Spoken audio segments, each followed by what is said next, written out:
მოგესალმებით.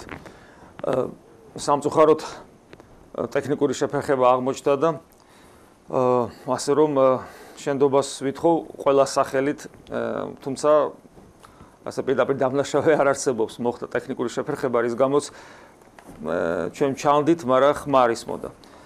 რა თქმა უნდა, არასასიამოვნო არც თქვენთვის, არც ჩემთვის, ძალიან ძნელია, როცა გულით ცდილობ ისაუბრო და არავის არ ესმის. მეორე მხრივ მღვდელი ამას ცოტათი მიჩვეულია კაცმა რო თქვას, იმიტომ რომ ჩვენ ძალიან ხშირად გვიწევს ხოლმე მგლების თავზე სახარებას კითხვა. ბუნებრივია, იმიტომ რომ ქრისტიანობა ძნელად აღსაქმელი, ძნელად გასაგები სარწმუნოებაა და ეს მდგომარეობა ძალიან ნაცნობია ჩვენთვის, როცა ვამბობთ, მაგრამ ხშირად ნაკლებად არის ხოლმე გაგებული. არავინ იფიქროს, რომ მხოლოდ იმიტომ არ არის ხოლმე გაგებული, რომ ჩვენ არასწორად ვამბობთ. ჩვენ რა თქმა უნდა ძალიან ხშირად არასწორად ვსაუბრობთ, მაგრამ სწორადაც რომ ისაუბრო სასულიერო პირმა, გაგება რთულია, იმიტომ რომ თავად თუ სასულიერო პირი სწორად საუბრობს, მისი გაგება მხოლოდ იმ შემთხვევაშია შესაძლებელი, თუ ქრისტესაც გაუგებდნენ, მაგრამ ჩვენ ვიცით, რომ ქრისტეს სამწუხაროდ ვერ გაუგეს. ძალიან მცირე რაოდენობა ადამიანებისა გაუგო და უმრავლესობა ვერ გაუგეს და გაიმეტეს სასიკვდილოდ. გვახსენდება უდიდესი მისიონერის პავლე მოციქულის, რომელიც იყო უგანათლებულესი ადამიანი საკუთარი დროისა, თავისი დროისა და მისი ქადაგებლობა, მისი სიტყვა ათენში, არეოპაგში, სადაც მას ასევე ჭკვიანი და ბრძენი და ფილოსოფიის მოყვარული ადამიანები უსმენდნენ და წარმატება არც თუ ისე დიდი აღმოჩნდა პავლე მოციქულის, მხოლოდ რამდენიმე ადამიანმა ისმინა მისი, დანარჩენმა დასცინეს, უარყვეს მისი სიტყვა, თუმცა ამ რამდენიმე ადამიანში იყო ეკლესიისათვის ცნობილი უდიდესი წმინდანი, მოღვაწე, დიდი მისტიკოსი, ქრისტიანული მისტიკოსი, გულისხმობ წმინდა დიონისე არეოპაგელი. ასე რომ ამას მიჩვეულები ვართ, როცა საუბრობთ და არ ესმით. თუმცა ეს რა თქმა უნდა ხუმრობით, მაგრამ ჩვენ ვეცადოთ, რომ კვლავ დავიწყოთ საუბარი, კვლავ გავაგრძელოთ და ის ციკლი, რომელიც შეწყდა გასულ წელს, აღვადგინოთ.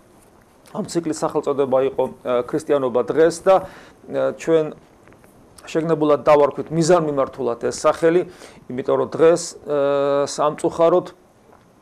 სამწუხაროდ ქრისტიანობა ვერ არის გაგებული, თუნდაც იმიტომ რომ ვერ არის წარმოჩენილი, როგორც ეს საჭიროა. ამას თავისი ობიექტური და სუბიექტური მიზეზები აქვს. ობიექტური ის, რომ რა პერიოდი გამოვიარეთ, ვიცით. და ქრისტიანობა ესე უბრალოდ წიგნიდან არ ისწავლება, ეს არის ცხოვრების წესი და უბრალოდ თეორიულად მისი შემეცნება შეუძლებელია თუ შესაბამისად არ ცხოვრობ და ჩვენ ეს ცხოვრება წლების განმავლობაში გქონდა შეწყვეტილი, თითქმის შეწყვეტილი, იმიტომ რომ ბოლოს მისი შეწყვეტა უბრალოდ შეუძლებელია, იმიტომ რომ ღმერთის ძალმოსილება ყოველთვის არის ეკლესიაში. აქვს სუბიექტური მიზეზიც, ჩვენი მწირი განათლება, გამოუცდელი სულიერება, ნაკლები მოშურნეობა ამ საქმეში, რომ უფრო მეტად და უკეთესად ვაკეთოთ. ასეა თუ ისეა, რა თქმა უნდა, პრობლემა სახეზეა, თუმცა ჩვენ ვცდილობთ, რომ ეკლესიას გულისხმობ, რომ ეს ხარვეზი ამოისოს და ჩვენი გადაცემების ეს ციკლიც ერთ-ერთი მცდელობაა ამ შემთხვევაში ეკლესიის მხრიდან, რომ ის ბნელით მოცული ეს ბურუსი, რომელიც შავი ბურუსი, რომელიც ბნელი, რომელიც ეკლესიის გარშემოა, რომელიც წარმოშობს გარკვეულ მითოლოგიებს ეკლესიის შესახებ, თუ რა არის და როგორი ეკლესიას გაიფანტოს და წარმოჩინდეს ეკლესიის სწავლების ნამდვილი სახე. და ჩვენ ღრმად ვართ დარწმუნებული, რომ ეკლესია, რადგან ეს არის სწავლება ღვთაებრივი და ანუ მისი წყარო, აი მისი მოძღვრების წყარო არის ცოცხალი ღმერთი, რომელიც არის ღმერთი სიყვარული, რომელიც არის სიკეთის და ბედნიერების და სიცოცხლის სისავსე, ჩვენ გვწამს, რომ ის სწავლება ჭეშმარიტი ქრისტიანული ყოველგვარ აი ამ ბურუს და სიბნელეს განაქარვებს და ყველა ეს მითოლოგია გაცამტვერდება, რომელიც ეკლესიას რაღაც ჩამორჩენილობის, სიბნელის, საზოგადოებრივი მუხრუჭის ინსტიტუტად წარმოაჩენს. დარწმუნებული ვართ, რომ ეკლესია ისეთ საოცარ ღირებულებას გვიჩვენებს, ღირებულებებს გვიჩვენებს. მაგალითად, თუ რისთვის არის ადამიანი შექმნილი და დაბადებული, რა წარმოადგენს ადამიანის ცხოვრების საზრისი, რა არის საერთოდ სიცოცხლე, რა არის თავისუფლება და რა არის სიყვარული, რა არის იმედი, რა არის მარადიული სიცოცხლე და ამას არაუბრალოდ წარმოაჩენს.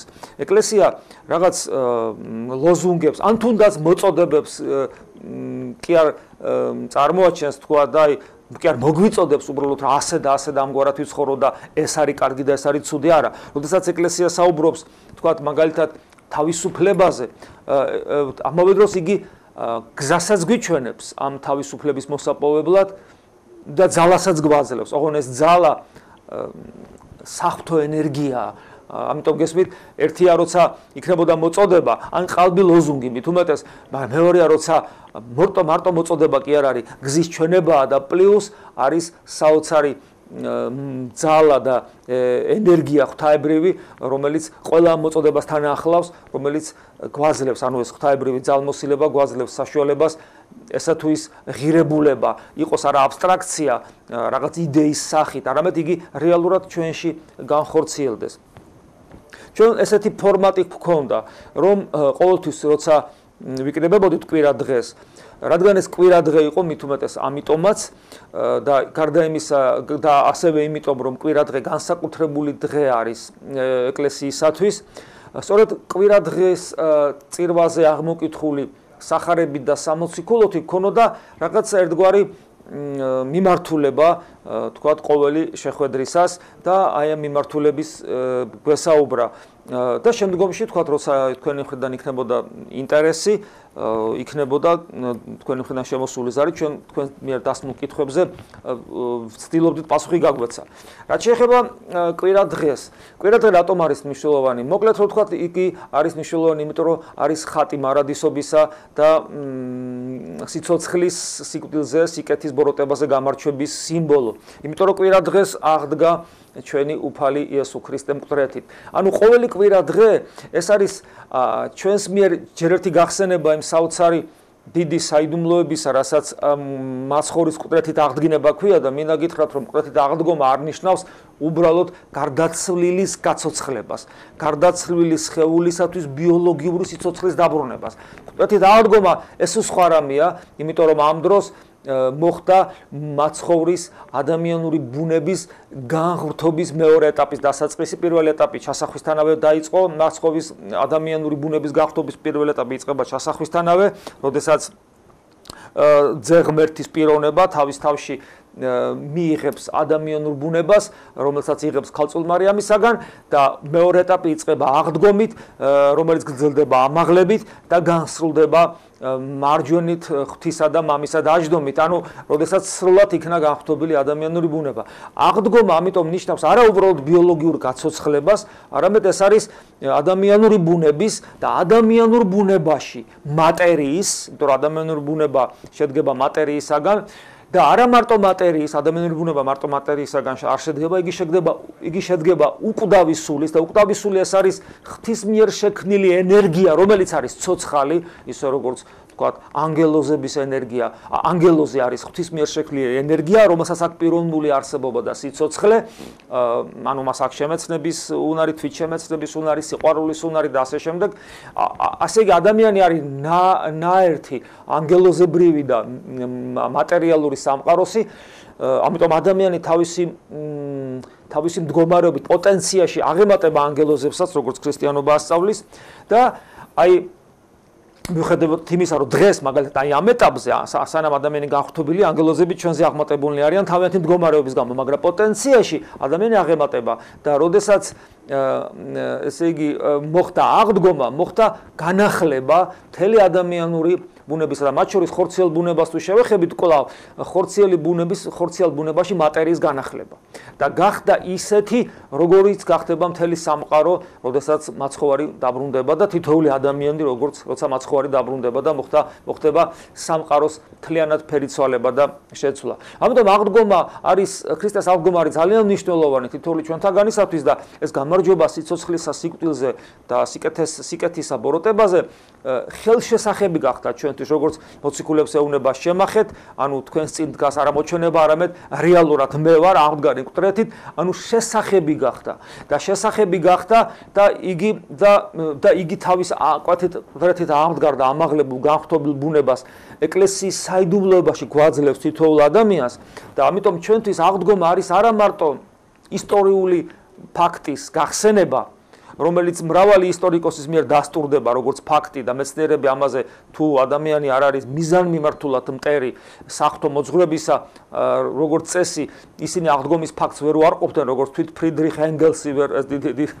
ერთ-ერთი მთავარი მარქსიზმისა ვერ უარყოფდა ქრისტეს აღდგომას მიუხედავად მისი მარქსისტობისა ასე რომ აღდგომა არის ფაქტი, მაგრამ თუ ის ჩვენთვის დარჩა თეორიულ ცოდნა და ფაქტად, რომელიც წარსულშია დარჩენილი, ჩვენთვის ის არაფრის მომცემი არ იქნება, არამედ მკვდრეთით აღდგომა ქრისტიანისათვის, რომელიც ეკლესიის წიაღშია და ეკლესიის ცოცხალი ნაწილია, მე ადამიანს გულისხმობ ამ შემთხვევაში, აღდგომა მკვდრეთით არის რეალობა, რომელსაც ქრისტიანი ითავისებს და თუ ადამიანმა ქრისტიანად წოდებულმა აღდგომა ვერ გაითავისა და ამ გათავისებაში რას გულისხმობთ, ამას ჩვენ მომავალში შევეხებით პერიოდულად და ყოველთვის, თუ არ გაითავისა, მაშინ მისთვის ქრისტიანობა რჩება თეორიად, რომელიც რეალურად მას არაფერს მისცემს.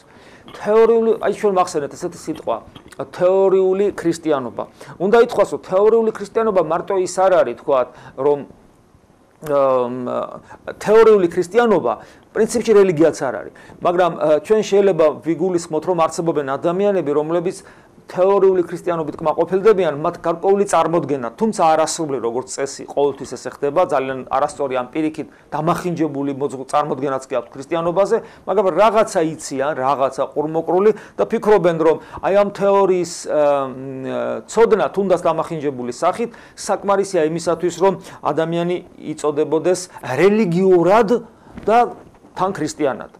მაგრამ კიდევ ჩვენ შეიძლება შორს წავიდეთ, ადამიანმა შეიძლება დაიწყოს ამ თეორიული ქრისტიანობის შესაბამისი ცხოვრების წესიც და ეს ცხოვრების წესი თუ არის გარეგნული, ანუ მხოლოდ კანონზე დამყარებული, იმიტომ რომ ნებისმიერ ცხოვრების წესს თავის კანონები აქვს. აი, ჩვენ რომ მაგალითად სტუმრად მივდივართ ოფიციალურ მიღებაზე მაგალითად და მე სუფრაზე ჯდებით. ოფიციალურ მიღებას, თქვათ, სუფრაზე ჯდომასაც კი თავისი გარეგნული ეტიკეტი აქვს. ამ გარეგნული ეტიკეტის გარეშე ადამიანი საერთოდ არ არსებობს. ყველაფერშია ეს, ყველგან ყოველთვის ნებისმიერ ადგილას ყველაფერს თავისი ეტიკეტი აქვს და ადამიანი თუ ამ ეტიკეტს გაურბის, იგი საზოგადოებისგან განკვეთილი აღმოჩნდება. რელიგიურ ცხოვრებასაც, ამ შემთხვევაში მე ვგულისხმობ ეკლესიურ ცხოვრებას, თავისი გარეგნული ეტიკეტი გააჩნია. ეს ეტიკეტი კიდევ უფრო ღრმა არის, ვიდრე უბრალოდ ეტიკეტი, ის იწოდება სჯულად და კანონად, რომელიც არ არის დღეს შექმნილი და გამოგონილი, არამედ იგი ჯერ კიდევ ძველი აღთქმიდან გამომდინარე არსებობს და ახალ აღთქმაში იგი თავისებურად დაიხვეწა, თავისი ჩარჩოები და ფორმები მიიღო და რელიგიური ცხოვრება ამ გარეგანის გარეშე პრინციპში არის შეუძლებელი, იმიტომ რომ თვით ზნეობრივი კოდექსიც კი, რომელიც ქრისტიანს გააქვს და ის ეთიკური კოდექსი, რომელიც ქრისტიანისათვის აუცილებელია, ასე შეიძლება გარეგნულ ნორმებათაც კი ჩავთვალოთ. და მაგრამ თუ რელიგიურობა მხოლოდ გარეგან კანონზე დაფუძნებული და თეორიულ ცოდნაზე დაფუძნებული რაღაცა რეალობა, მაშინ სამწუხაროდ ესეთი რელიგიურობა არ არის ის ჭეშმარიტი სარწმუნოება, რომელსაც ქრისტიანობა თავის თავში ატარებს. და ახალი აღთქმა განსაკუთრებულად პავლე უფალი ამას ძალიან ხშირად საუბრობს, აი მაგალითად როცა იგი ამბობს, რომ თქვენი ცხოვრების წესი, როცა უწონებს ფარისევლებს ცხოვრების წესს და ეუბნება, რომ თქვენ გავხართ თეთრად, ანუ მოკლედ გალამაზებულ, რო თქვა თანამედროვე ენაზე, გალამაზებულ საფლავებს, რომელიც საფლავი არის გარდა ლამაზი, მაგრამ შიგნით რაც არის, ჩვენ ყველამ ძალიან კარგად ვიცით. აქედან გამომდინარე და ასევე თქვათ, უფალი ამბობს, რომ ჭურჭელს თქვენ რეცხავთ, ასუფთავებთ გარედან, მაგრამ შიგნით არაწმინდებით ახართ სავსე.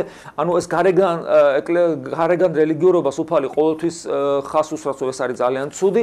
პავლე მოციქული ძალიან ხშირად აი დღეს ჩვენ კვირადღის საკითხებებში, როგორც გითხარით, ჩვენ ყოველთვის ვეცდებით, რომ კვირადღის საკითხებები იყოს ჩვენთვის წარმმართველი, იმიტომ რომ კვირადღის საკითხებები არის განსაკუთრებული წლის განმავლობაში ეკლესიაში, როცა წირვა აღევლინება და დღეს პავლე მოციქული გალატელთა მიმართ ეპისტოლეში ხაზგასმით ამბობს, რომ ჩვენ ვიცით, რომ არც ერთი კაცი არ განმართლდება გარეგანის ჯულის საქმეებით, არამედ სარწმუნოებით. სარწმუნოების გარეშე მხოლოდ გარეგანის ჯულით ადამიანი ვერ განმართლდება და მე აქ აბდუს ადამიანი კითხვას ვსვავს კი, მაგრამ რას ნიშნავს გარეგანის ჯული გქონდეს ადამიანს, მაგრამ არ გქონდეს სარწმუნოება, იმ წამსვე მოვდივარ წინააღმდეგობაში, იმიტომ რომ თუ ჩვენ ეკლესიურად ცხოვრობთ, ვართ მარხველნი, მლოცველნი, აღსარებელნი და მაზიარებელნი და მით უმეტეს თავიდან მონათლული, ჩვენ ვფიქრობთ, რომ და წირვებს ვესწრებით რეგულარულად, ჩვენ ვფიქრობთ, რომ უკვე ვართ მორწმუნენი და ქრისტიანენი, მაგრამ აი პავლე მოციქული აქ განყოფს ჯული და რწმენა. ჯული და რწმენა. იმიტომ რომ შეიძლება ადამიანს ქონდეს ჯული, მაგრამ არ ქონდეს რწმენა, იმიტომ რომ როცა აქ საუბარია რწმენაზე, საუბარი და ურწმუნოებაზე. ურწმუნოებაში ათეისტი კი არ იგულისხმება. რწმენის არ მქონეში ის კი არ იგულისხმება, ვინც ამბობს, რომ ღმერთი არ არის, ან ქრისტე ღმერთი არ არის. არამედ აქ იგულისხმება ადამიანი, რომელსაც არ აქვს ცოცხალი კავშირი ქრისტესაგან, იმიტომ რომ უფალი როცა განმარტავს რწმენას, რწმენის ორ საფეხურს გამოყოფს. პირველი საფეხური რწმენისა ეს არის ასე შეიძლება ვთქვათ, გავიმეოროთ უფლის სიტყვები, მე იმას ვწამვარ, ვინც ჩემ მცნებებს აღასრულებს, ანუ თუ წამს ადამიანს ქრისტესი, იგი გარეგან ცხოვრებაში ქრისტეს ერთგულია და მისი ჯულის აღსრულებელია, მაგრამ ეს არის მხოლოდ პირველი საფეხური რწმენისა, არსებობს მეორე საფეხური რწმენისა, რომელსაც იოანე მახარებელი გადმოგცემს იესო ქრისტეს ამნათქვამს, იგი უფალი პირდაპირ ამბობს, რომ ჩემს მორწმუნეს თავის წიაღში ექნება წყარო ცოცხალი წყლისა, საიდანაც მიედინებიან მდინარეები მარადული სიცოცხლისკენ და საუბარია მადლზე, რომელიც სულიწმინდა ღმერთის მიერ არის თითოეული ჩვენთაგანთან მოტანილი. ეს იგივე ქრისტეს სული, სადაც პავლე მოციქული კვლავ ამბობს, რომ ვისშიც არ არის სული ქრისტესი, იგი მისი, ანუ ქრისტესი არ არის. ამიტომ აი აქ პავლე მოციქული გალატელთა მიმართ ეპისტოლეში ხაზგასმით ამბობს, რომ გარეგანის ჯულით ადამიანი ვერ ცხონდება. ეს არის ძალიან ვერ განმართლდება, ანუ იგივე ვერ ცხონდება, არამედ სარწმუნოებითა ქრისტესითა. მაგრამ ეს იმას არ ნიშნავს, ძმებოდადებო, რომ ადამიანმა ფიქრობდეს, რომ ხო, აი კაი მე რწმენა მექნება, მაგრამ არ მექნება გარეგანის ჯული. ანუ გარეგანის ჯულის უგულებელს ყოფას მოინდომებს ადამიანი, მაგრამ ეს არ და საბოლოო ჯამში თითქოს უსჯულოთ, ანუ ჯულის გარეშე იცხოვრებს. უნდა ითქვას, რომ ვინც ქრისტეში ცხოვრობს, ეს არ ნიშნავს პავლე მოციქულის იმ სიტყვების მიხედვით, პავლე მოციქულის წინა სიტყვებს თუ დავემახინჯებთ, შეიძლება ადამიანმა ესე იფიქროს, რომ ვინც ქრისტეში ცხოვრობს, მისთვის აღარ არის საჭირო ჯული და ის უსჯულოდ ცხოვრობს. ეს ესე არ არის. წმინდა სვიმონახალე ღვთისმეტყველი საოცარ ამას ამბობს, რომ ქრისტე არის ვინც ქრისტიანი არის და ვინც ქრისტიანად იწოდება, მას მანერებიც და თვისებებიც უნდა ქრისტესი ჰქონდეს. ვისაც ქრისტეს მანერები და თვისებები არ აქვს, ჩვენ სხვანაირად გვიტყვია ხოლმე, ვინც სამყაროს ქრისტეს თვალებით არ უყურებს. სამყაროს ქრისტეს თვალებით უყურებ რას ნიშნავს? აი როგორც ქრისტე მოიქცეოდა, როგორც ქრისტე აღიქვაოდა, როგორც ქრისტე განიცდიდა, ჩვენ ესეთები უნდა გავხდეთ. იოანე მოციქული ამბობს, თუ გინდა ქრისტიანი იყო, როგორც ქრისტე ვიდოდა, როგორც ქრისტე ცხოვრობდა, ისე უნდა იცხოვროდა. აი წმინდა სვიმონახალე ღვთისმეტყველი პირდაპირ ამბობს, რომ ვისაც ქრისტეს თვისებები და მანერები არ აქვს, ის მკვდარია და საკუთარ თავს ატყილებსო. ესე ამბობს და აი პავლე მოციქულის ამბობს, რომ თუ ჩვენ ქრისტეში ვეძებთ გამართლებას, თვითონ აღარ შეიძლება ვწოდოთ, იგივე გალატეთა მიმართ ეპისტოლეში ამბობს, იმიტომ რომ თუ ჩვენ ქრისტეში ვეძებთ გამართლებას და კვლავ ვწოდეთო, გამოდის რომ რა ქრისტეს ცოდვის მსახური კი არ არისო, გესმით, აი ეს ძალიან მნიშვნელოვანია და აქედან გამოსავალის ნაყოფი ესეთია, მე პავლე მოციქულიესი ამბობს, რომ მე უნდა ვცხონდეო და ქრისტესთანა ჯვარცმული ვარ ამისათვის, ანუ ბოლომდე ქრისტეს ერთგული ვარო. როგორც მითხრეს, რეკლამა არის და ჩვენ რეკლამის მერე ისევ შემოგიერთდებით. ჩვენ კვლავ პირდაპირ ეთერში ვართ. მე მითხრეს, რომ გარკვეული ნაწილობრივი ხარვეზი მაინც იყო დარჩენილი ზოგიერთ არხზე, რისთვისაც კიდევ ერთხელ შენდობას ვითხოვთ ყველა სახელით. და ჩვენ საუბრობდით თუ როგორ უპირისპირდება ერთმანეთს სამწუხაროდ უპირისპირდება წესით აქ დაპირისპირება არ არის რეალობაში როგორ ხდება როგორ უპირისპირდება გარეგანის ჯული შინაგან ქრისტიანობას და უპირისპირდება იმიტომ რომ გარეგანი ვერ იღებს და ვერ ცნობს შინაგანს, თორე სინამდვილეში ეს არის ერთი მოვლენის ორი მხარე, როგორც ადამიანში სული და ხორცი, ორივე აუცილებელია, მაგრამ როდესაც ხდება გარეგანის იმგვარად წარმოჩენა, როგორც თვითკმარისა, გარეგანი რელიგიურების თვითკმარად წარმოჩენა, როცა ხდება და შინაგანის უგულებას ყოფას დაახლოებით გავს იმას, როცა ადამიანი ვთქვათ თავის საკუთარი თავის იდენტიფიკაციას ახდენს საკუთარ ხორციელ ბუნებასთან და სულს უარყოფს. ასევე გვახსენდება ცნობილი ეპიზოდი, როდესაც უფალი მართასა და მარიამის სახლშია და როგორ თქვათ უმასპინძლებიან მას და მის მოწაფეებს და როგორ თქვათ მართა როგორ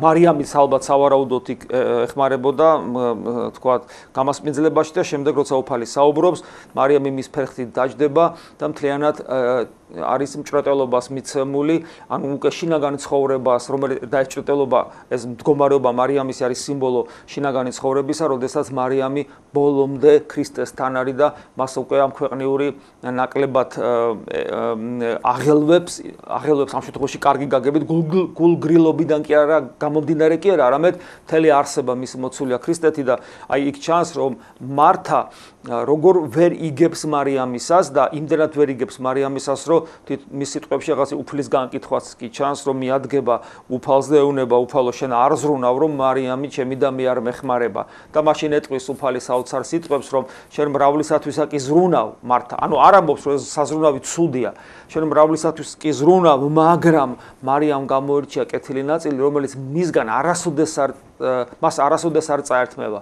ანუ ეს ნიშნავს, რომ ის შინაგანი რაც არის ჭეშმარიტი რელიგიურობა, ანუ შინაგანი სულიერი ცხოვრება, ეს არის მარადისობაში ჩვენი მეგზური და ის გაყვება ჩვენ მარადისობაში. და სწორედ საუბრობდით ამ საკითხებზე, თუმცა იქვე ვამბობდით, რომ თუ ადამიანი და ეს იწოდება სწორედ ჭეშმარიტ რწმენად, ჭეშმარიტი რწმენა არის შინაგანი ურთიერთობა, შინაგანი ქრისტიანობა, ანუ ცოცხალი პიროვნული ურთიერთობა ცოცხალ ღმერთთან და განკაცებული ღმერთის მოწაფეობა, ოღონ რეალური მოწაფეობა და არა რაღაც თეორიული და წარმოსახვითი და მაგრამ ჩვენ ვთქვით, რომ და ეს არის სწორედ რწმენა და პავლე მოციქულის სიტყვებით ვთქვით, რომ ადამიანის ჯულის საქმებით, ანუ წესი და კანონით კი არა გამართლდება და ცხონდება არამედ რწმენით, მაგრამ იქვე ვთქვით, რომ თუ ადამიანს აქვს რწმენა, ეს არ ნიშნავს, რომ იგი უსჯულოდ ცხოვრობს, იმიტომ რომ მაშინ გამოდის, რომ ადამიანი თითქოს ქრისტე გამოდის უსჯულოების და ცოდვის სახური. რა თქმა უნდა, ესე არ არის,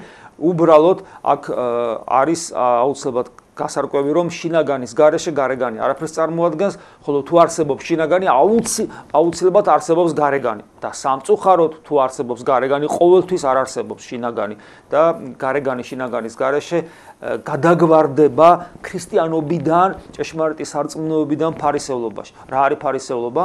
ფარისევლობა ეს არის რელიგიური მდგომარეობა, რელიგიური ცხოვრების წესი, რომელიც ისეთ იმგვარ მდგომარეობაში მოდის, რომ მას აღარ შეუძლია იცნოს ქრისტე. იცნოს ქრისტე. აი მაგალითად იუდა იყო ქრისტეს მოწაფე, მაგრამ მან ვერ იცნო ქრისტე. ასევე ის მაშინდელი მღვდელთავრები, მღვდლები, მწიგნობრები, ანუ ღვთისმეტყველები, რომლებსაც გამოაქვთ სასიკვდილო განაჩენი ქრისტესათვის, სწორედ გარეგანის ჯულის მიმდევარნი არიან და მათ ვერ იცნეს ქრისტე.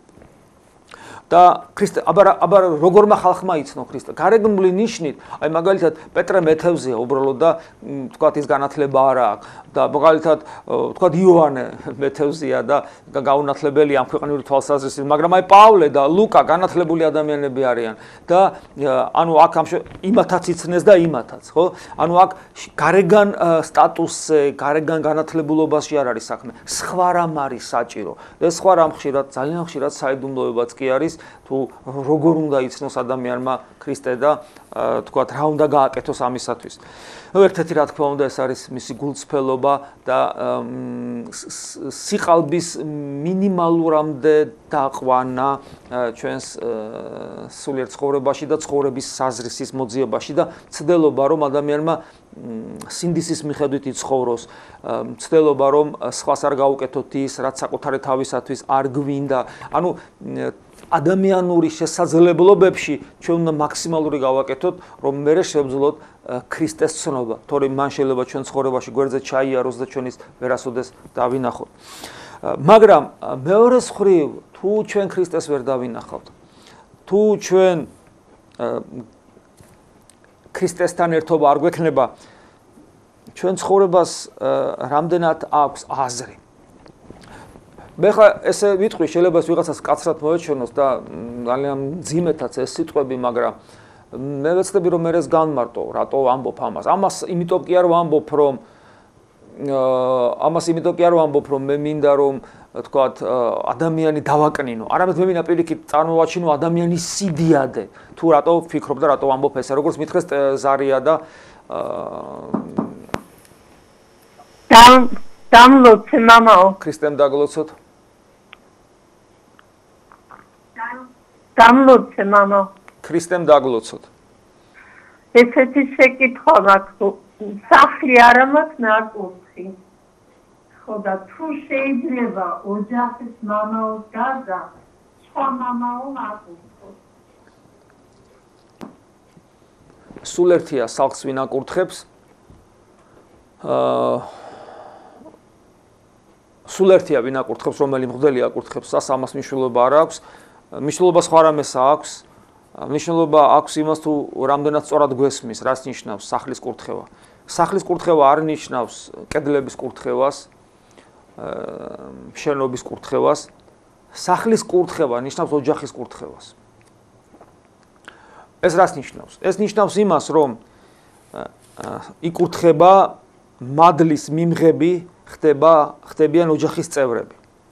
რა თქმა უნდა, მადლით ყველაფერი განიწმინდება, მათ შორის კედლებიც, მოდი ასე ვთქვათ, იმიტომ რომ მადლი განსწმებს ყველაფერს, მადლი ცოცხალი ღმერთის ხელია და იგი განსწმებს ყველაფერს. ას ღმერთი შექმნილია. მაგრამ უპირველეს ყოვლისა, სახლის კურთხევა ეს ნიშნავს ოჯახის კურთხევას, ოჯახის წევრების კურთხევას და აი აქ არის სწორედ პრობლემა. კედელი უფრო ადვილად მიიღებს მადლს, კედელი.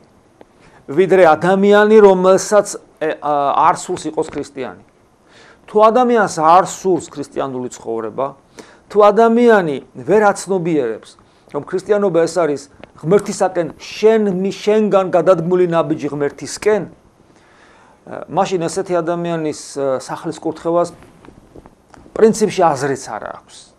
იმიტომ რომ მართალია ადამიანი ღვთისქმნილებაა, მაგრამ ადამიანი არ არის ის ჭურჭელი და ადამიანს ადარებენ ხოლმე ხანდახან ჭურჭელს. მაგრამ ადამიანი არ არის ის ჭურჭელი, რომელშიც რასაც გინდა იმას ჩაასხავ. არამედ ადამიანი არის ჭურჭელი, რომელმაც შეუძლია უარი უთხრას ღმერთს, რომ მე შენი მადლი არ მჭირდება და შენი მადლი ჩემში არ მოათავსო. გესმით? მაგრამ ამ შემთხვევაში თუ ადამიანი უარს ამბობს ღმერთის მადლის მიღებაზე, ანუ ღმერთის შემოსვლაზე, მაშინ როგორც წესი ჭურჭელი ცარიელი არ არჩება და ადამიანის გული იქცევა ბოროტების ციხესიმაგრედ. ხოთაშორის სხვა წყარო დედამიწაზე ბოროტებას არ აქვს, გარდა ადამიანის გულისა. ეშმაკიც კი, რომელიც მოქმედებს სამყაროში და ძალიან ძლიერად მოქმედებს, ეშმაკიც კი მოქმედებს ადამიანის გულის მიერ. ამას ქრისტე პირდაპირ ამბობს, რომ ადამიანის გულია ის ადგილი, საიდანაც გამოდის ყველა ის უბედურება, რაც სამყაროში ხდება. ამიტომ სწორედ ადამიანის გულიდან აღწევს ბოროტი და ადამიანის გულის აი ამ მდგომარეობის გამო ხდებიან ადამიანები იარაღნი ცოცხალი პიროვნული ბოროტების ანუ ეშმაკის ხელში. გესმით? და ეს იმ შემთხვევაში თუ ადამიანი უარს ეუნება ღმერთს. რატომ არის რომ ადამიანი ადვილად ეუნება ღმერთს უარს და მაშინ ავტომატურად იგი ხდება ესე იგი ციხესიმაგრე ეშმაკისა. იმიტომ რომ ღმერთს რომ თანხმობა უთხრა, არ არის საკმარისი თქვა, ხო, მე მინდა ეს, რატომაც არა. არამედ შენ უნდა დაიწყო ცვლილება, მეტამორფოზა ქრისტესკენ. და აი ეს ცვლილება და მეტამორფოზა ქრისტესკენ იწოდება სინანულად. სინანული არის სწორედ ქრისტიანული სინანული არის ერისკაცული, რომ რაღაცას ჩაიდენ და მერე პირი გაწუხებს რაღაცა სინდისი, ეს არის ადამიანური ერისკაცული სინანული, არსებობს სინანული ქრისტიანული, როდესაც უბრალოდ რაღაც სენტიმენტალური გზნობები კი არ მოგივიდა იმის გამო რომ რაღაც დააშავე. არამედ კონკრეტულად იაზრებს სად იმყოფები და საიდკენ უნდა წახვიდე. როგორც კი ამას გაიაზრებს სად იმყოფები და რომ უნდა წახვიდე ქრისტესკენ და იწყებ აი ამ სვლელობას, იწყება სინანული და ასეთი ადამიანის გული ხდება მიმღები მადლის.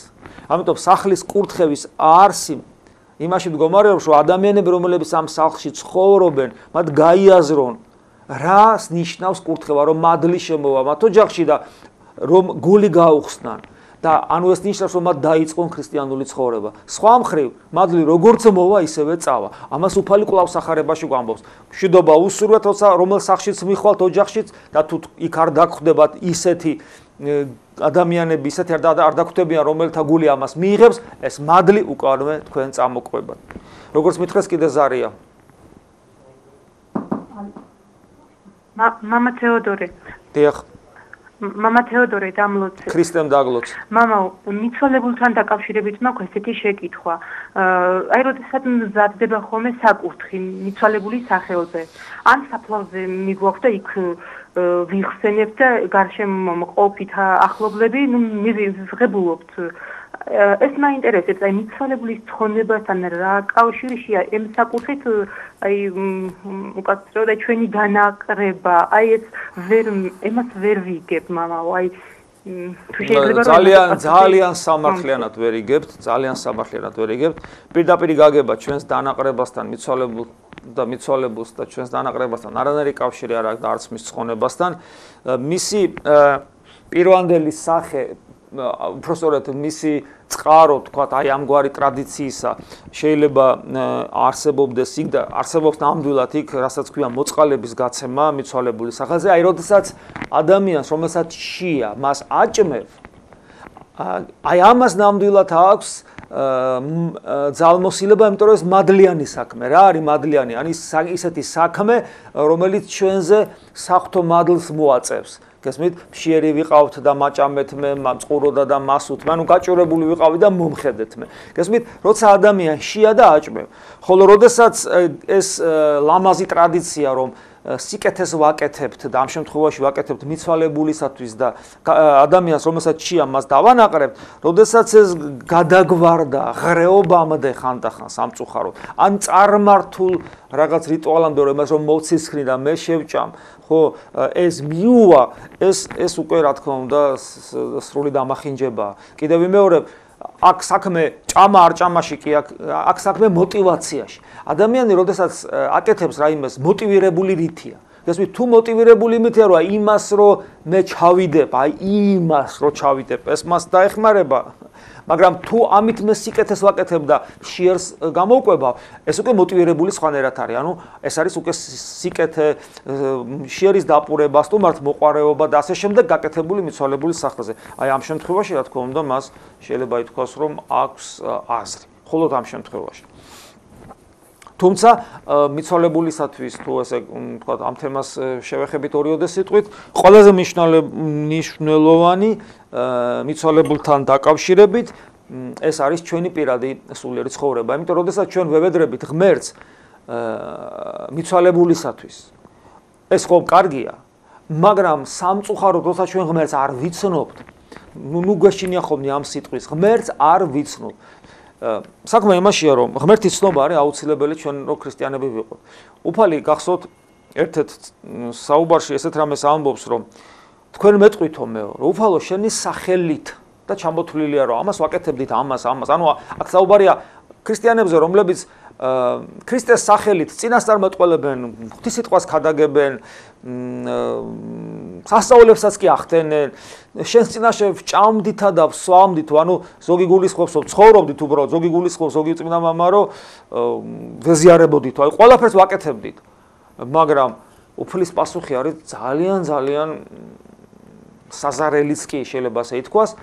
უფალი ესეთ რამეს ეუბნება, მაგრამ მე გეტყვით თქვენ, არ გიცნობთ მოქმედო უსჯულოებისა. უფალი გეუბნება, უფალი არ გიცნობს რას ნიშნავს. უფალი იცნობს ნებისმიერ პატარა მწერი რო დახოხავს, იმასაც იცნობს. აქ იგულისხმება, უფალს არ აქვს ჩვენთან, არ გქონდა არასოდეს ჩვენთან პიროვნული ერთობა. ანუ ჩვენ არ ვიცნობდით მას. და მთავარი სწორედ ლოცვაში არის ლოცვაში რო ძალმოსილი იყოს ჩვენი სიტყვა, რომ ჩვენ ღმერთს ვიცნობდეთ. ამიტომ იმისათვის რომ ჩვენი სიტყვა ღვთის წინაშე იყოს ძლიერი, ჩვენი ახლობლისათვის, გარდაცვლილისათვის, ჩვენ ღმერთს უნდა ვიცნობდეთ. ესე იგი, ჩვენ ცხოვრებაში უნდა ჩვენი ცხოვრება სულიერ უნდა შევცვალოთ ისე, რომ ჩვენ ნამდვილი ქრისტიანები გავხდეთ. როგორც მითხეს ზარია კიდევ პირდაპირ ეთერში. მამა თევდორე დავლოცეთ. ქრისტე შეგვეწიოს ყველას. მამა თევდორე დავლოცეთ. ქრისტემ დაგლოცოთ.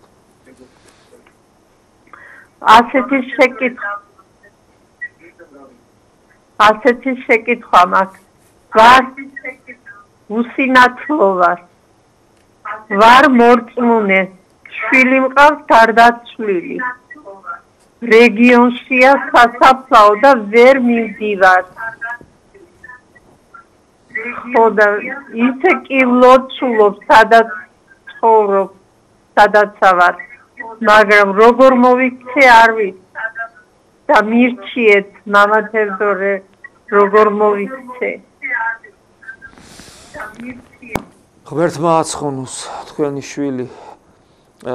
მე რაც წეღავ თქვი, იგივე სიტყვები ამ შემთხვევაში თქვენს გეკუთვნით.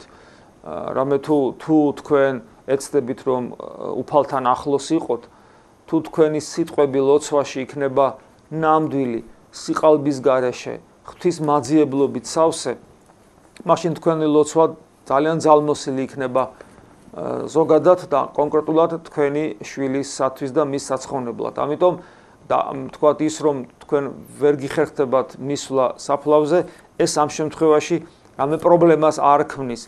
იმიტომ რომ ადამიანი ამ შემთხვევაში გარდაცვლილი ადამიანში უპირატესობა მის სულს აქვს, ხომ? და ამიტომ იგი ჩვენ მის სულისათვის ლოცულობთ და ღმერთს აქვს ყოველი შემძლეობა, რომ დედის გულიდან ამოსული ლოცვა გახადოს ისეთი მადლმოსილი, რომ შვილს შეეწიოს თქვენ შვილს. ოღონ ამისათვის თქვენ უნდა მეტად მოინდომოთ, რომ თქვენი ლოცვა იყოს კიდევ ვიმეორებ გულმხურვალე და არა მხოლოდ შვილისთვის, არამედ თქვენ უნდა იცნობდეთ ღმერთს, როგორც წეღანავს თქვი, თქვენ უნდა ცდილობდეთ, რომ თქვენ პირადი გულისმიერი ერთობა გქონდეთ ღმერთთან და აი აქედან გამომდინარე თქვენ ლოცვას მეტი ძალა მიეცემა, რომელსაც შვილისათვის აღავლენთ.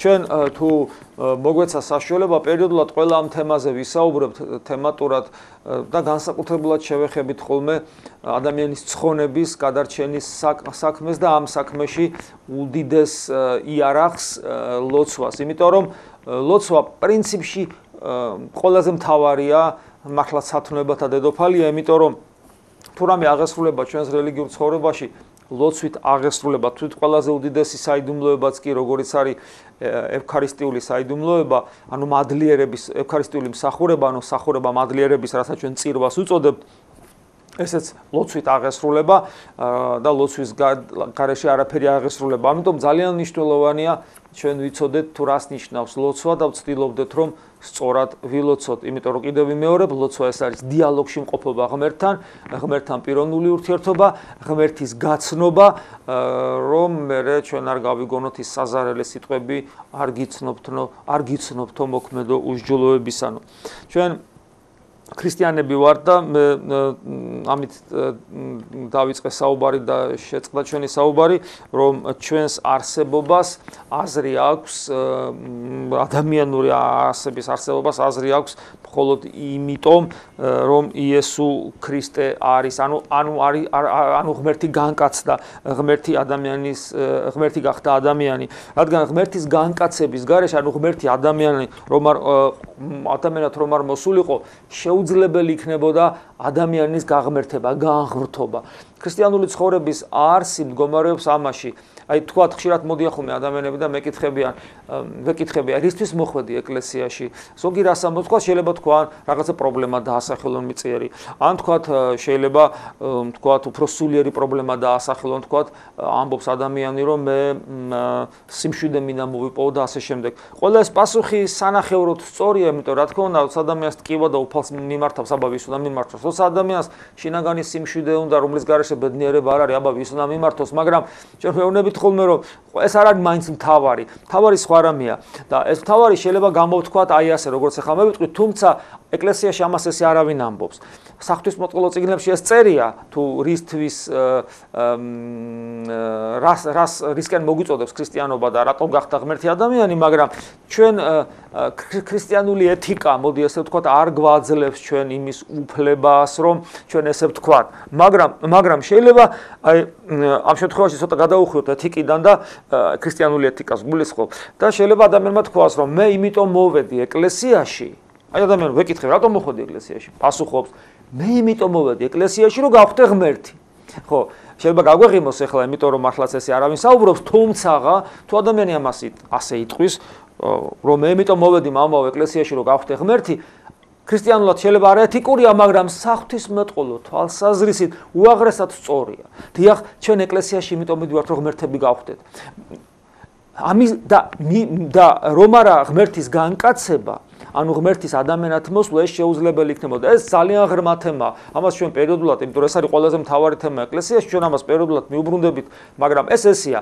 იმიტომ რომ ადამიანის ღმერთად ყოფნა რას ნიშნავს? იმიტომ რომ ადამიანი შეიძლება განვითარდეს, საოცარი შესაძლებლობები ფსიქოსომატური მიიღოს, მაგრამ ღმერთი სხვა რამეა. ღმერთი ეს არის ყოველგვარ რეალიაზე აღმატებული, ყოველგვარ ყოფიერებაზე აღმატებული, ეს საოცარი თვისობრივად, ხარისხობრივად განსხვავებული რაღაც რეალობა. ადამიანის სხვა რამეა და ღმერთი სხვა, როგორც თქვა ერთი ცხოველი მეორე ვერ გახდება, თქვა ძროხა ირემი ვერ გახდება მაგალითად, ხო? პატარა ლიფსიტას ვიგენი ვერ გახდება. ანუ გესმით, ადამიანისათვის აბსოლუტურად შეუძლებელია, რომ იყოს ღმერთი. ეს არის სულ სხვა რაღაც რეალობა, ხო? მაგრამ ნახეთ რა მოხდა ღმერთმა პიროვნულად. ღმერთი არის პიროვნება, სამპიროვნება ღმერთი გვწამს, ხო? ძეღმერთის პიროვნება. რომელიც ღმერთია, იმიტომ რომ ღვთაებრივი ბუნება, ხო, ყოვლის შემძლე და ძეღმერთის პიროვნებამ თავის თავში ადამიანური ბუნება მიიღო. თავის თავში ადამიანური ბუნება მიიღო ნიშნავს, რომ ძეღმერთის პიროვნება, რომელიც არის ღმერთი, თავის რეალიზებას იწყებს როგორც ადამიანი და ადამიანური ბუნება განიღმრთო. ანუ ღმერთი მოქმედებს ადამიანის ბუნებით, გესმით? აი ეს არის და რადგან და ეს ადამიანური ბუნება რაღაც აბსტრაქცია კი არ არის. ჩვენგან მიიღო, კაცობრიობიდან აიღო. და მე გვაძლევს საშუალებას, რომ თავის ბუნების გაგრძელება გავხადოს. ამას აკეთებს სწორედ ეკლესია, რომ თითოეული ჩვენთაგანი გახდეს განკაცებული ღმერთის ადამიანური ბუნების გაგრძელება.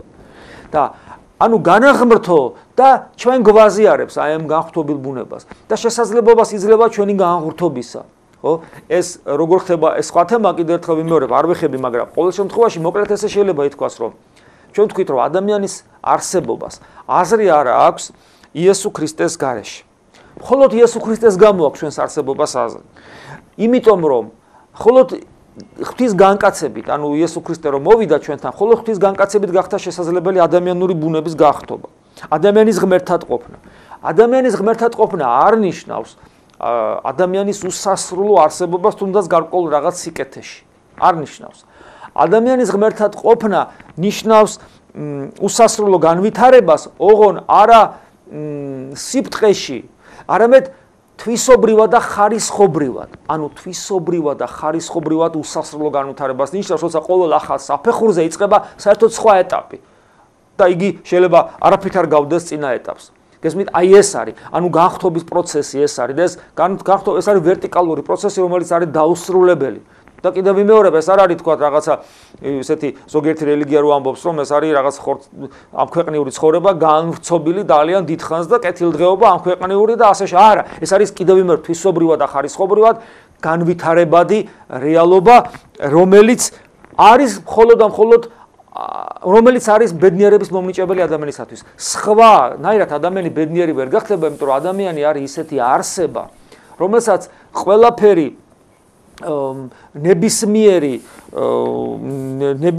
თქვათ სასრული თუნდაც დროში ის უსასრულო იყოს ნებისმიერი არავუსასრულო რეალობას თუნდაც ის დროში გაწელილი იყოს უსასრულოდ მაგრამ მაინც ის რეალობა რომელიც თვისობრივად და ხარისხობრივად სასრულია ადამიანი მოიბეზრებს და მოიყირჭევს კიდევაც ადამიანი არის ის უფსკული რომელსაც ვერაფერი ვერ განაძღობს ამოუწურავი უფსკული არის ამიტომ ერთად და თუ ადამიანი აი ამ შიმშილს გზნობს მუდამ ყოველთვის უბედური იქნება მუდამ ყოველთვის რაღაც ტანჯველ ძიებაში იქნება ისეთში რომელიც მას ბიზბედნიერებას ნაკლს გახდის ადამიანი ბედნიერი მხოლოდ მაშინ ხდება როცა იწყება მისი ხარისხობრივად და თვისობრივად უსასრულო განვითარებაში ზიახსვლა ეს არის განხთობის პროცესი და ეს გახდა მხოლოდ იმის გამო შესაძლებელი რომ ღმერთი გახდა ადამიანი ანუ ჩვენს ბედნიერებას ჩვენს სიხარულს ჩვენს ყოფას ჩვენს ადამიანობას აზრი მხოლოდ იმიტომ აქვს რომ იესო ქრისტეა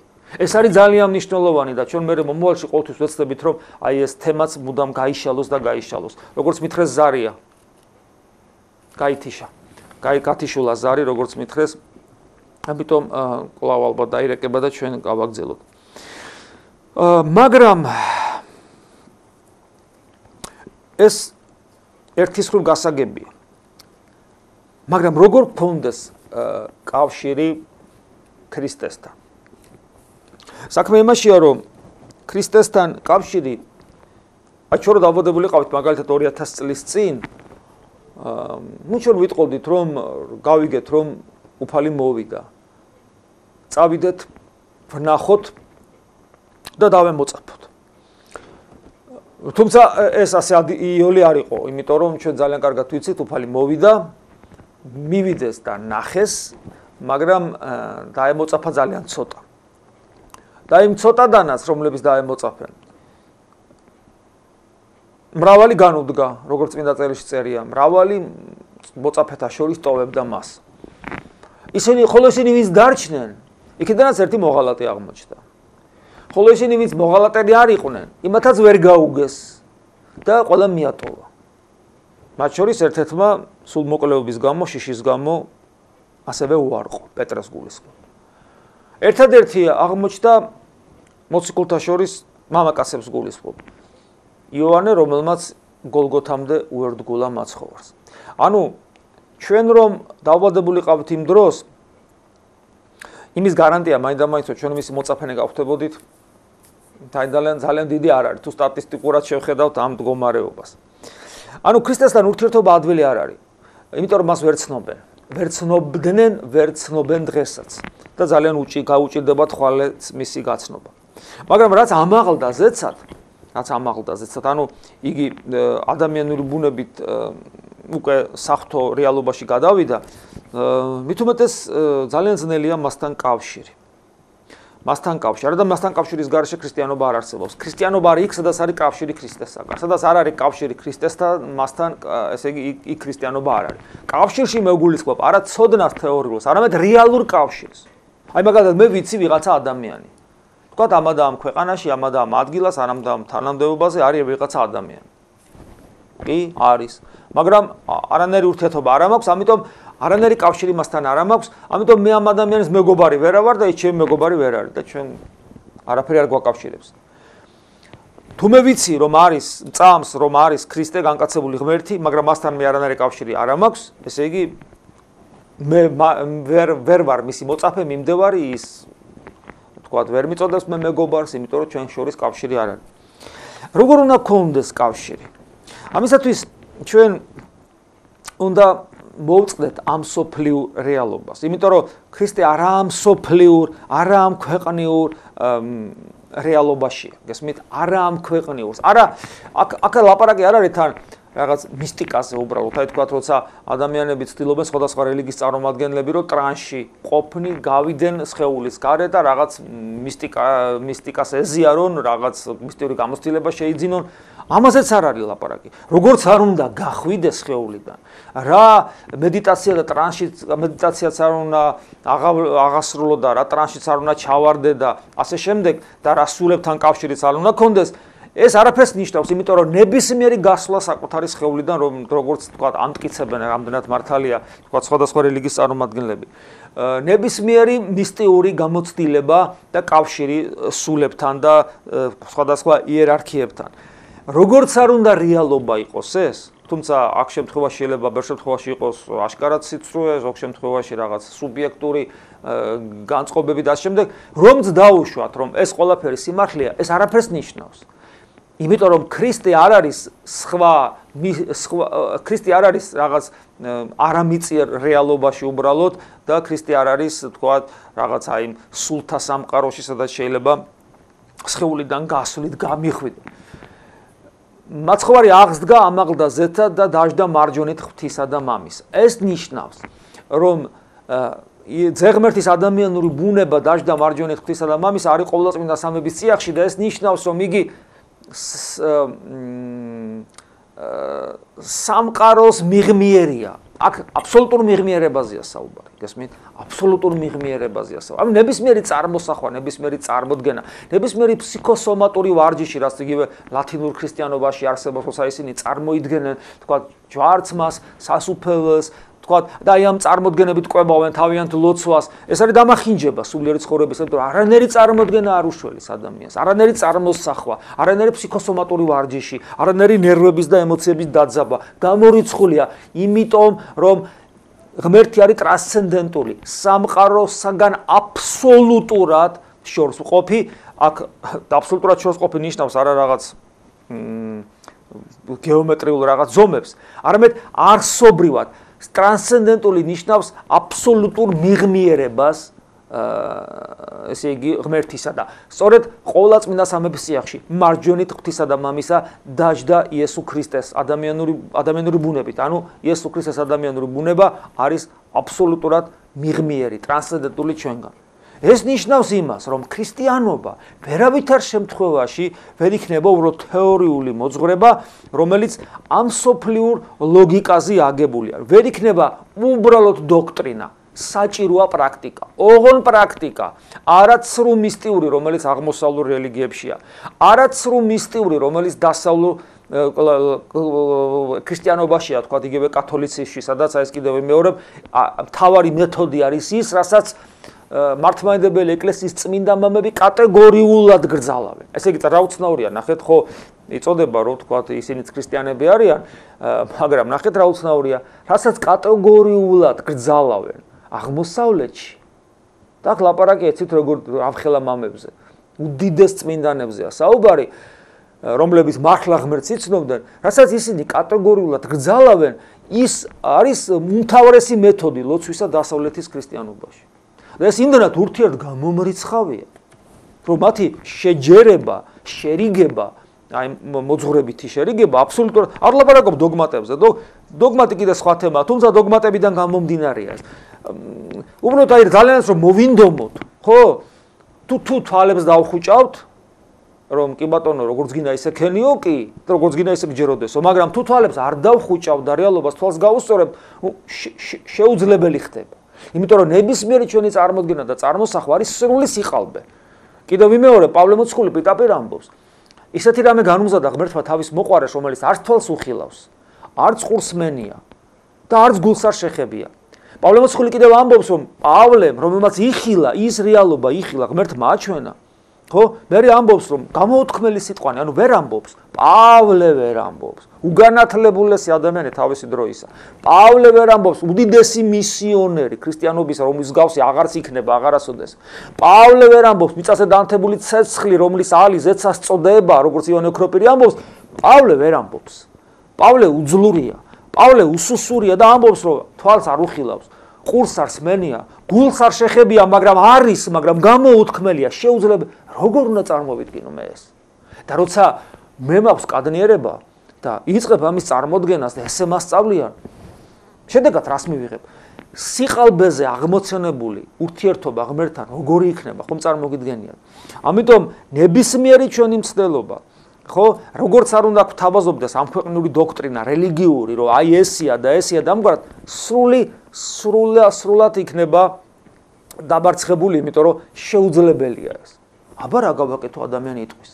კვლავ ვიმეორებ, არსებობს სულიერი ცხოვრება, არსებობს ქრისტიანობა, რომელსაც აქვს გარეგანის ჯული, აქვს მოძღვრება, ანუ ეს თეორიული დოქტრინა, მაგრამ ის თავისთავად იქნება მკვდარი, თუ არ მექნა პრაქტიკა. ოღონდ აი ეს პრაქტიკა არის ძალიან მნიშვნელოვანი.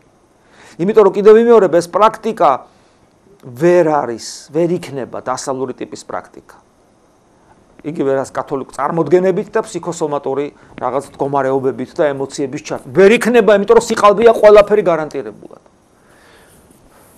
ხო და ხა ადამიანი იტყვის, ხო და აბა რა ვქნათ? აბა მაშინ რა გავქნათ? რა უნდა გავაკეთოთ? გესმით? ადამიანი კითხვას სვავს უკვე, რა შეიძლება გაკეთდეს მაშინ? ღმერთი არის პიროვნება. კი, ვიცით ადამიანი იტყვის. არა. ვიცით ერთია. ამ ცოდნას გამოყენება ჭირდება. პიროვნება ნიშნავს, რომ ღმერთი არის პიროვნება, არა მხოლოდ ბუნება, არამედ პიროვნება. ქრისტიანობა გვეუბნება, რომ პიროვნება და ბუნება ერთმანეთისაგან განსხვავებულია. ყოველი პიროვნება ჰიპოსტასი შეიძლება ასე ითქვას, თუმცა პიროვნება ცოტა განსხვავებული რამეა და თუმცა ღმერთის შემთხვევაში და ადამიანის შემთხვევაში ჰიპოსტასი და პიროვნება ერთმანეთს ემთხვევა. ღმერთი როგორც პიროვნული არსება, რომელიც თავის პიროვნების მიერ ბუნებას მოიცავს, ღმერთს პიროვნულ არსებას შეუძლია და ასევე ადამიანსაც ეს არის საოცრება, ანუ პიროვნულ არსებას სხვადასხვა თვისებები აქვს და პიროვნული არსების ერთ-ერთი თვისება არის ის, რომ მას შეუძლია თავისი ბუნების მიღმიერი მოქმედება. ეს ძალიან მნიშვნელოვანია. პიროვნება შეუძლია თავისი ბუნების მიღმა იმოქმედოს. ეს ეხება ღმერთს და ეს მეხება მეც. ნახეთ რა ხდება. მე ღმერთთან ვერანაირი ფსიქოსომატური ვარჯიშებით, წარმოდგენებით კავშირს ვერ დავამყარებ, იმიტომ რომ სრული სიყალბეა. მაგრამ ღმერთთან შესაძლებელია პიროვნული ურთიერთობა. იმიტომ რომ მას შეუძლია თავის ბუნების მიღმიერი მოქმედება და ასევე მეც შემიძლია ჩემი ბუნების მიღმიერი მოქმედება. ანუ ჩემი პიროვნება ვერ არის, ჩემი პიროვნებას ვერ შემოზღუდავს ჩემი ბუნება.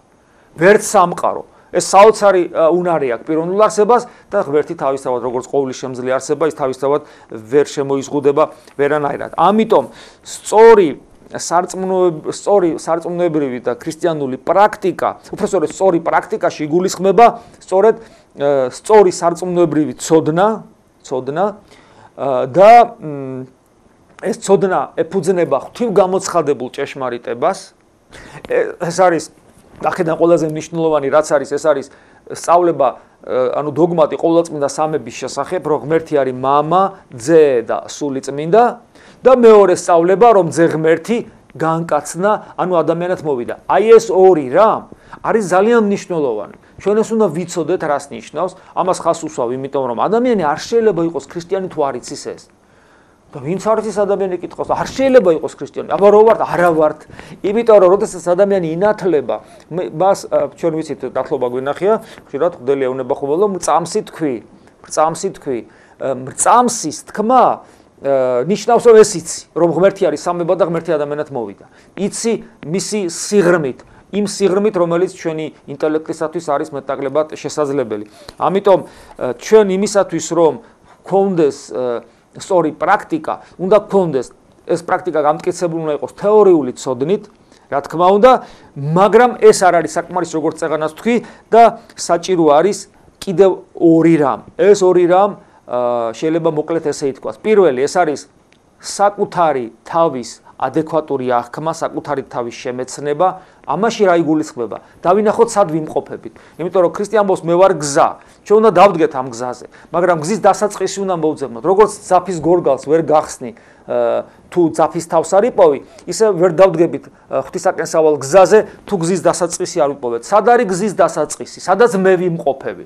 ანუ მე თუ არ ვიცი სად ვიმყოფები სამყაროში, მაშინ ვერავითარ შემთხვევაში გზის დასაწყისს ვერ ვიპოვი. ეს არის საკუთარი თავის ადეკვატური აღქმა ზუსტად. რა არის ეს, რა მდგომარეობაა და სად არის ეს ადგილი? ჩვენში უნდა დავინახოთ ადამიანის დაცემულობა. ადამი რო ღმერთს დაცილდება, ის ღმერთთან კავშირის და ურთიერთობის უნარს კარგავს. თითოეულ ჩვენთაგანში ეს დევს, თუ ჩვენ არ დავინახეთ ჩვენში ადამიანის დაცემულობა. ანუ ჩვენი მდგომარეობა რეალურად და ადეკვატურად თუ არ აღვიქვით, მაშინ ჩვენ ვერანაირად ვერ შევძლებთ, რომ ესე იგი საწყის პოზიციაში მოვიდეთ და დავდგეთ გზაზე, რომელსაც ქვია ქრისტე. ეს არის პირველი აუცილებლად გასაკეთებელი და მეორე, ეს არის ღმერთთან ცოცხალი პიროვნული ურთიერთობა. ამ ურთიერთობის გარეშე არაფერი არ იქნება და ეს ურთიერთობა არის ძალიან უცნაური. მე წეგამ თქვით, რომ ღმერთს აქვს უნარი მოვიდეს ჩვენთან და ჩვენ გვაქვს უნარი მივიდეთ ღმერთთან, იმიტომ რომ ღმერთის პიროვნება და ჩვენს პიროვნებანი ვართ. ღმერთი მოდის ჩვენთან, საოცრად მოდის. მე წაგიკითხავთ სიტყვებს, მე სპეციალურად ამოვიწერე სიტყვები, რომელიც აი ჩვენ სახარებას რო ვკითხულობთ, შეიძლება ეს მიჩვეულია ვართ ამ სიტყვას, მაგრამ გამაოგნებელი. ეს არის გამაოგნებელი რეალობა, გამაოგნებელი სინამდვილე. საუბარია ღმერთზე, ყოვლის შემძლე galaktikების შემოქმედ არსებაზე და ნახეთ როგორ ამბობს. მიუგო იესო და რქვა მას. ანუ ერთ-ერთ მოციქულს ეუბნება. უკე თუ ვისმე უყვარდე მე და სიტყვანი ჩემნი დაიმარხნეს. ანუ ვინც ნამდვილი ქრისტიანია, ქრისტიანს ხომ უნდა უყვარდეს ქრისტე და მისი მცნებები ხომ უნდა აღასრულოს. ანუ თუ ვინმე არის ნამდვილი ქრისტიანი, ნახეთ რა ხდება მაშინ. მამამანცა ჩემმან შეიყვაროს იგი და მოვიდეთ, ანუ მამა ღმერთზეა საუბარი და ძე ღმერთზე, სამყაროს შემოქმედზე, მოვიდეთ, მამამაცა შეიყვაროს იგი და მოვიდეთ მრავლობითში მისა და მისთანა დავადგრეთ, ანუ მისთანა ვიმყოფებოდეთ. ასევე მე ვევედრო მამასა ჩემსა და სხვაინ უგეშინისცემელი, ანუ სული წმინდა ღმერთი მოგივლინოს თქვენ, რაითა თქვენთანა დაადგრეს, თქვენთანა იყოს იგი უკუნისამდე. ხედავთ? რაზეა საუბარი, რომ ყოლა წმინდა სამება მოვიდეს ჩვენში და ჩვენში იმყოფებოდეს. და უფალი გვეუბნება კიდევაც, სასუფეველი, ანუ ღმერთის სამეფო, ანუ თავად ღმერთი თქვენში ეძებეთ. ეს არის განსაცვიფრებელი რეალობა, რომელსაც ჩვენ ღმერთი გვთავაზობს. ესე იგი, პირველი, რაც ჩვენ უნდა გავაკეთოთ, დავინახოთ, სად ვიმყოფებით და ადამიანის დაცემულობაში ვიმყოფებით, დავინახოთ ადამიანის დაცემულობა ჩვენში, ანუ ჩვენი უნარობა ღმერთთან ყოფობისა და აქედა ეს იქნება დასაწყისი ჩვენი გზისა და თუ დასაწყისი ვერ ვნაქრათ, ვერ დავდგებით ამ გზაზე ვერ დავდგებით ნიშნავს, რომ ჩვენ არ გვექნება სინანული, იმიტომ რომ სინანული ნიშნავს განვითარებას ჩვენი საწყისი პოზიციიდან ღმერთისაკენ. ეს ერთი პირობა და მეორე პირობა, ვიცოდეთ, რომ ღმერთი ჩვენთან მოვიდა.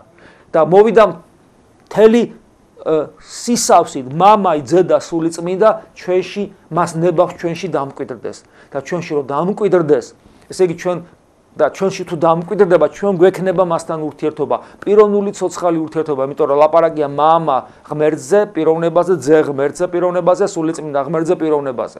და როგორც წმინდა სვიმონ ახალი ღვთისმეტყველი ამბობს, თუ ადამიანს არ აქვს ღმერთთან ყოფობის ცოცხალი განცდა რეალურად შეგრძნებითად, ის ქრისტიანი ჯერ კიდე არ არის. ანუ ძალიან მაღლა წევს ქრისტიანისათვის ნიშნულს, საერთკენად ჩვენ უნდა ვისწრაფებოდეთ. ეს ყველაფერი კი არა ართულებს მემოდადებო ქრისტიანობას.